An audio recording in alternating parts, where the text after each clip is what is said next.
All right, today we are going to start section 5.5. Our objective is to simplify products of the form a plus b times a minus b. So those problems are set up similarly to what we saw yesterday, but there is something special about them. And factor the difference of two squares. So we're going to be getting back into factoring today. As a reminder, when you see the word factor, I want you to be able to know what that means or what your goal is. So we're going to start repeating over and over and over again that factor means to write as a multiplication problem. We have done this already when we factored out GCFs.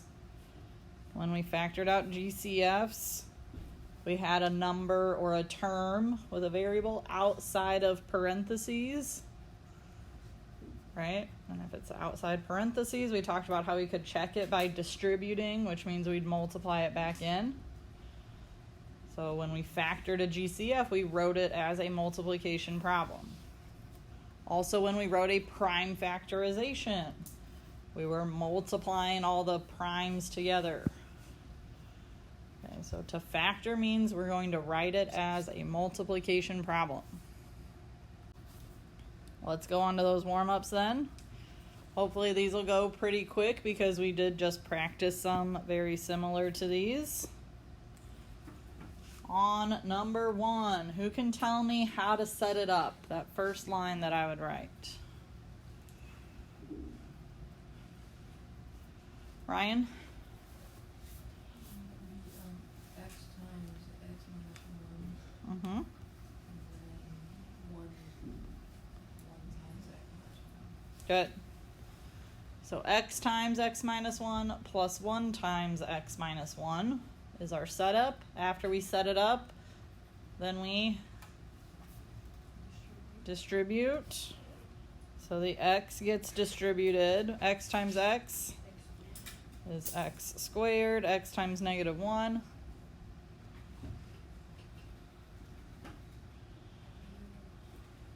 Negative 1x, or just a negative x. And then we have to distribute the positive 1. 1 times x is a positive 1x, and 1 times negative 1 is negative 1. Now what happens on this one when we combine like terms? They cancel out. Plus minus of the same exact thing, that makes a 0 pair. They cancel out. So what are we left with? X squared minus 1.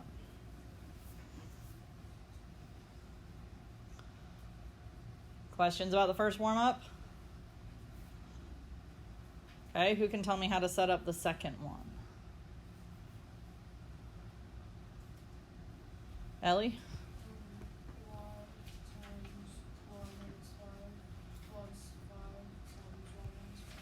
Beautiful. We have to double distribute. So the next step is to actually distribute both of those. Now that I've got it set up the way I want it. Y times y is y squared. Y times negative 5. Negative 5y. 5 times y. A positive 5y. And 5 times negative 5. What happens again on this one? Okay, those y's in the middle cancel again. Positive and negative of the same exact thing goes to 0. And we are left with y squared minus 25.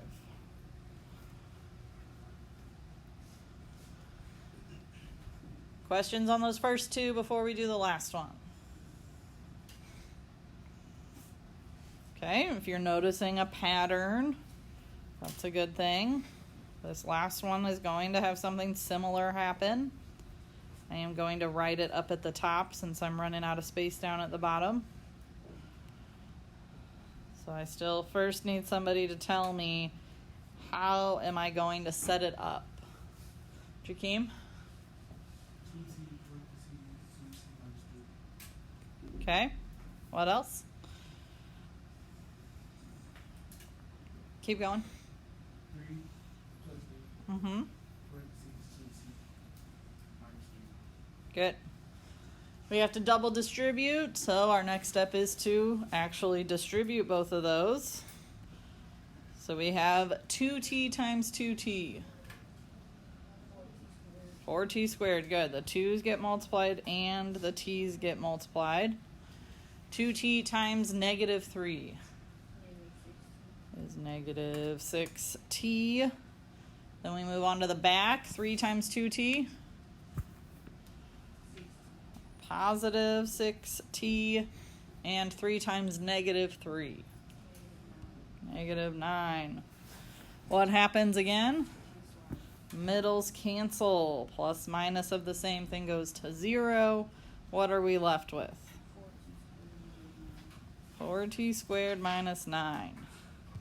Now, before we go on to the notes, what's something that we notice about all of these problems? Natalie? The middle cancels out. The middle canceled out on all of them. Is there anything else we notice about the original problems?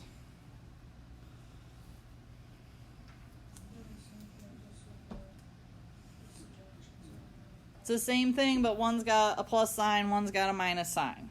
Okay, other than the fact that the signs are different, the terms match in all of them. Do we all see that? That's an important feature of those problems. So much so that that's what our notes are about today. There is always a pattern with the difference between two perfect squares. So this is what we call it, the difference between two perfect squares. Is there more on that slide? Inwards. Okay. So we have to memorize this pattern. If we multiply the sum and difference of the same terms, same binomial, the answer to it would be the square of the first term minus the square of the second term. Okay, so in words, that's kind of what we put. If we multiply the same binomial that's only different in the sign, square the first term, square the second term. Okay, one more time in words, which this is not the only way to word it. It's just kind of how I would word it. Multiplying two binomials that are identical except for the sign. So we've got two binomials, they're exactly the same except for the sign in the middle, equals the square of the first term. So the first term was a, I've got a squared, minus the square of the second term.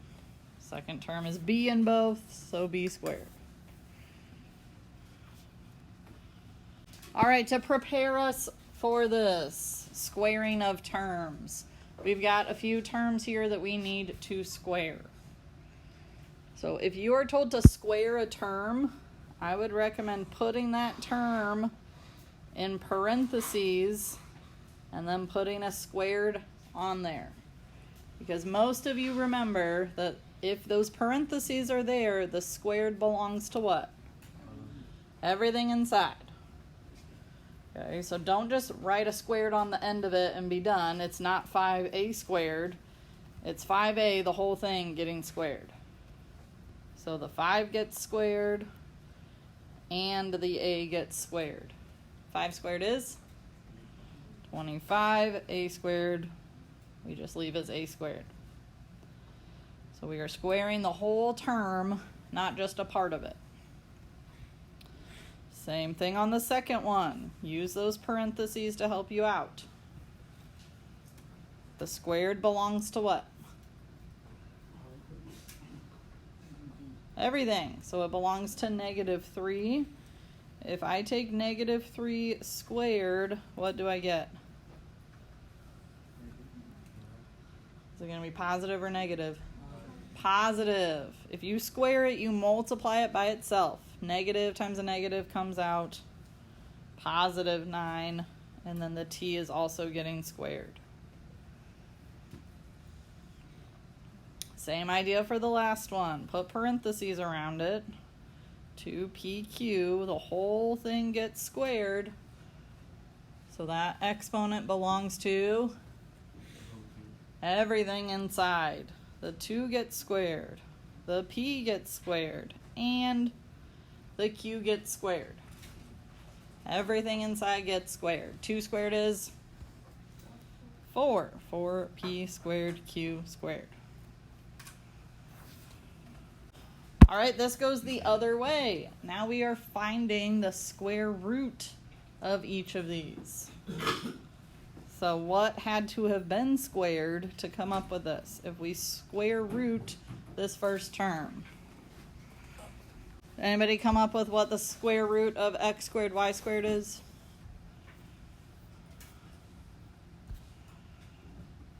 Square roots undo squares. So we're going the opposite way. xy. So we're going the other way. We're unsquaring when we square root. Questions about that? Sometimes going the other way can be a little tricky. We're doing the same thing on example 5. So if we think about it, what times itself equaled 49, Jamal? 7. What times itself equaled p squared? Just a p. Last one can be a little tricky. What times itself is q to the 4th? Q squared. Good. Questions about number 5? Okay, same thing on the last one. Hopefully we're getting the hang of these. What times itself had to give us 25? And what times itself had to give us t to the 4th? T squared. Any questions about finding the square root? All right, so we could write each product as a binomial. So in order to do this, we could use what we did yesterday, or what we were doing on the warm-ups, where we double distribute, or we can use our pattern, which says that we square the first term minus square the last term. What is my first term in these binomials on 7? Y. And if I square y, what do I get? Y squared. Minus. It's always a minus sign on these. Minus the square of the second term. What is the second term? 7, and 7 squared is 49. And then we're done. We don't have to do the whole double distribute on these special problems. You cannot apply this to any problems that don't look like this, where they're exactly the same except the sign in the middle. It's a special situation. Do we have that same special situation on number 8? Yeah, they're identical except for the sign. So even though it's set up backwards from what we're used to, it's still the same situation. So what's my first term? 9. 9 squared is 81. What sign goes in the middle? A minus. Always a minus. What was my second term? W. And when we square W, we get W squared. Okay, so if we need to know where the 81 and the 49 are coming from, it's just from squaring those numbers. Questions about those before we move on? Okay, these problems are meant to be quick, but it relies on the fact that you are able to recognize that it's a special situation.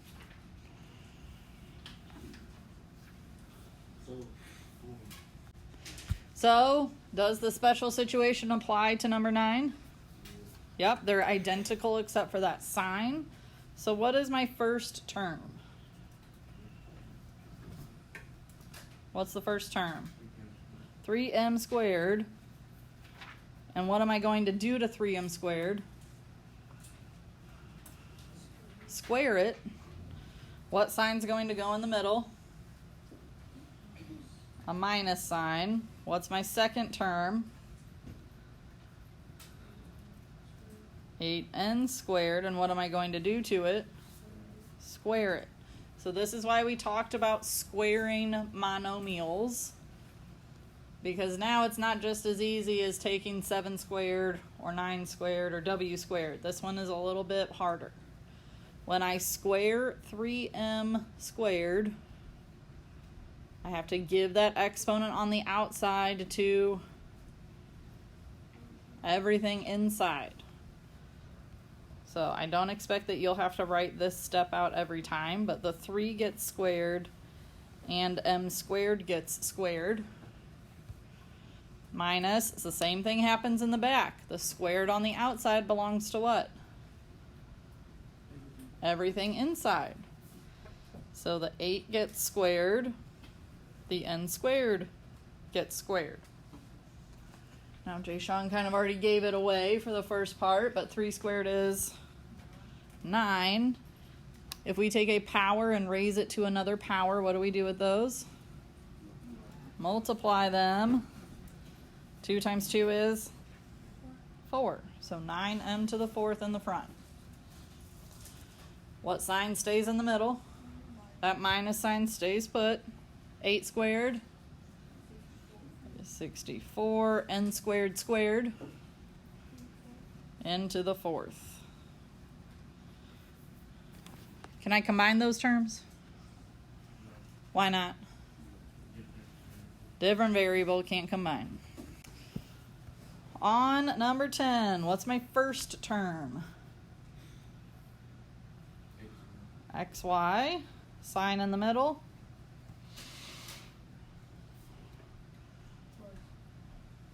Put a plus sign in the middle? Minus. Why is it minus? Because it's always minus on these problems. Okay, that's really the only reason we have. That's what the pattern said in those notes. On these problems, it's always minus in the middle. And then what's my last term?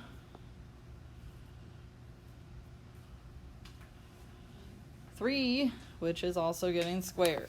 First term squared minus second term squared. Same thing every time. All right, when I square xy, what gets that power? Both of them. X squared, y squared, minus 9 in the back. 3 squared is 9. What did I say factoring means we should do? Not multiply, but write it as a... what kind of problem? Multiplication problem. So to factor means we are going to write it as a multiplication problem. When we do that on these, that means that we are going to have 2 binomials multiplied together. So when I start these off, I would just put 2 sets of parentheses right away. We have our 2 parentheses. In the front of both of them is going to go the square root of the front term. Square root of b squared is b. That goes in the front of both. In the back, we're going to put the square root of 36. What's the square root of 36? 6. And what do you think is going to go in the middle on these? One's got to be subtraction and one's got to be addition. So this is just working backwards from what we were doing before. It does not matter to me if you put the plus in the front or if you put the minus in the front, but you have to have one of each. You could check yourself by multiplying them back together, seeing if you come up with the original problem. All right, I wrote a little ginormous on that one, so let me tone it down on the second one a little bit. So I start off, if I'm factoring, I know I'm multiplying stuff together. This is a special situation where both the first term and the second term are perfect squares. We are subtracting in the middle, so the difference between two perfect squares. In order to figure out my first term, I'm going to square root what? 25z squared. If I square root that, what do I get? 5z. So 5z in the front of both. To figure out what goes in the back of both of them, I'm going to square root,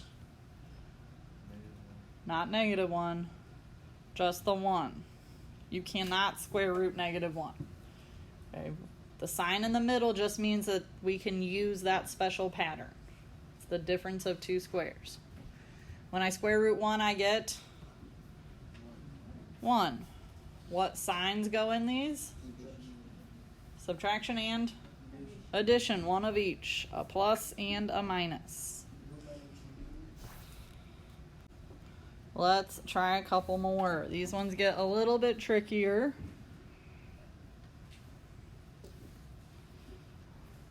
But we can do them. It's the same process over and over. Double parentheses.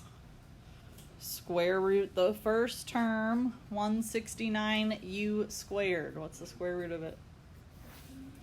13u goes in the front of both.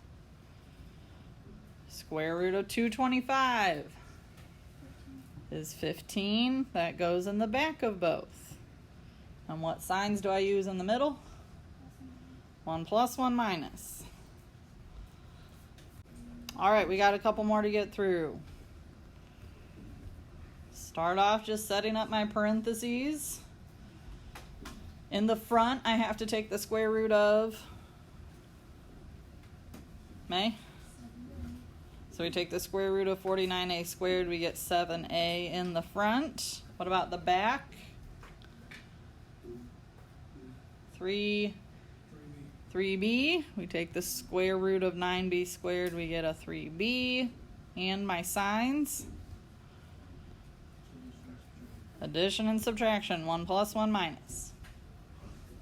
Same process over and over and over. Oop, too fast. All right, on 15. Again, set up your parentheses. In the front, we take the square root of 81s to the 4th. Square root of 81 is 9. Square root of s to the 4th is s squared. So 9s squared in the fronts. What about in the backs? Natalie? We need a 4 and we need... Yes, but what else other than a 4? We need t to some power. T to the 4th. Good. And yes, Natalie said we need 1 to be plus and 1 to be minus. This one I think is actually easier than the other one that we did on 15. Who can tell me what's going in my parentheses? 5p in the front. What in the back? 4. And my signs? Addition and subtraction.